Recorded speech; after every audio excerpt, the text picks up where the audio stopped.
Hello everybody, it's been a long time since I've done a review, but today I'm gonna be reviewing Jedi Survivor. This game it blew my expectations away. This game's amazing. This game is amazing. But anyway, we're gonna start with the complaints first, and then we'll start with the compliments after. My first complaint is the difficulty scaling. Throughout my game, I was playing on Jedi Knight difficulty, which I think is like the normal difficulty in the game, and it wasn't that bad. It was challenging, but it was still really doable. But once I got to a certain boss, I had to turn down my difficulty because it felt like the difficulty just jumped up extremely. I had this happen a few times throughout my playthrough, where I'd be going through the game just fine, and then I'd reach a boss, and then I'd get the boss down to second phase, and then out of nowhere, it's like the difficulty just scales through the ceiling. It goes crazy. It goes ham on me. And so during those boss fights, I would usually lower the difficulty, but then as soon as I lower the difficulty, the game feels too easy, which is kind of a shame. I feel like the difficulty scaling is a bit weird. It's not horrible, but it's just a tad bit funky. And obviously, instead of lowering the difficulty, you can just get better at the game,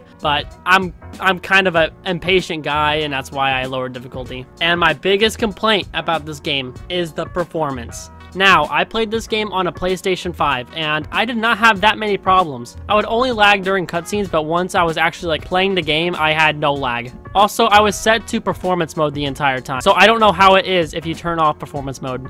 But man, is this game terrible on PC. The state that this game shipped in is horrible and inexcusable. They should have delayed the game even more so they could work on these problems, because holy crap, the game did not work on PC at all. Even the top tier, god tier computers could not run this game. It is terrible. Now, I don't know if they actually have fixed it yet or not, but be cautious because the performance was horrible. Another complaint I have, which is a small one, is the planet variety. The first game had a lot more planets, but the planets are pretty small. In this game, it's flipped around, where there's less planets, but the planets are gigantic, and there's so much to explore on them, which I really like. It's really nice having that open world kind of feel. But my only complaint with the planets is that you go back to the same planets like maybe 8 to 10 times. There's one planet specifically that you go back to all the time, and honestly, the scenery gets kind of boring in that planet. So yeah, it's just kind of annoying having to go back to the same planet so many times, but it doesn't really harm the game that much because the game's still amazing. And that's pretty much it for my complaints. I absolutely adored this game, so let's get into the likes. I absolutely love this game's story. Jedi Fallen Order's story was amazing. I recently played through it again, and it had a really good story, and I was really attached to all the characters. This game just does it better. It blows Jedi Fallen Order out of the park with its story and its character development and all that. The characters in this game are so much better than what they were in Jedi Fallen Order. The development and their motives for the actions they do it's just so good. It's so much better. And throughout the story, stakes are high. You can understand everything clearly. There's just so much happening, and it's all so cool. And all the new characters that they introduce are awesome too. It is amazing. Everything is perfect when it comes to the story. Now, I know many of you have probably watched Moist Critical's review of the game, and he said the ending is weird and strange. I love Charlie, but his opinion on the ending is absolutely terrible. The ending is perfect and it makes sense. The story is super good and consistent throughout the entire thing. I don't know how he thought the ending was weird in any way. He must have had his eyes closed or something during the cutscenes, because everything makes sense. Maybe it's because instead of the story telling you what's about to happen, it shows you and gives you hints throughout the story instead of just telling you and not leaving as big as an impact. I don't know, but his opinion on it is trash. Don't listen to it. The story is perfect. The parkour in this game is absolutely amazing. It's even better than the first game. It's a lot smoother, and throughout the game you get a lot of new abilities, which make just jumping and going around the map super fun to do. And honestly, they knocked it out of the parkour with the parkour in this game. See what I did there? Parkour.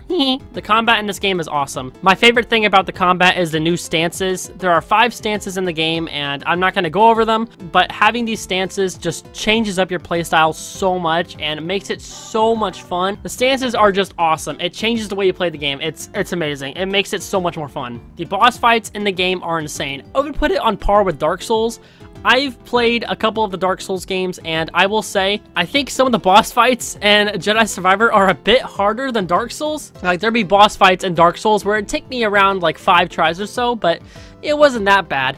But in this game, there were boss fights that just obliterated me. I got my cheeks clapped throughout the game. So yeah, the boss fights are freaking awesome. The customization is amazing. In the first game, you were only able to customize your lightsaber, your poncho color, and the color of your clothes. Also, I think you could customize BD1 and the Mantis. But in this game, you can actually change the outfit on Cal. You can give him a new hairstyle. You can give him tons of facial hairstyles, and you can customize the lightsabers even more. It is amazing. The customization is definitely improved. And honestly, that's pretty much it for what I have to say about the game. This game is honestly a masterpiece to me, and in my heart, it wins Game of the Year. But it is a shame that the game didn't ship that well. I will have to knock off points for the performance, but if the performance was perfect, I think, honestly, I would give this game a 10 out of 10. This game is so amazing, but I do have to deduct points for the launch of the game. So, my final rating of the game is a 9.5 or 95%.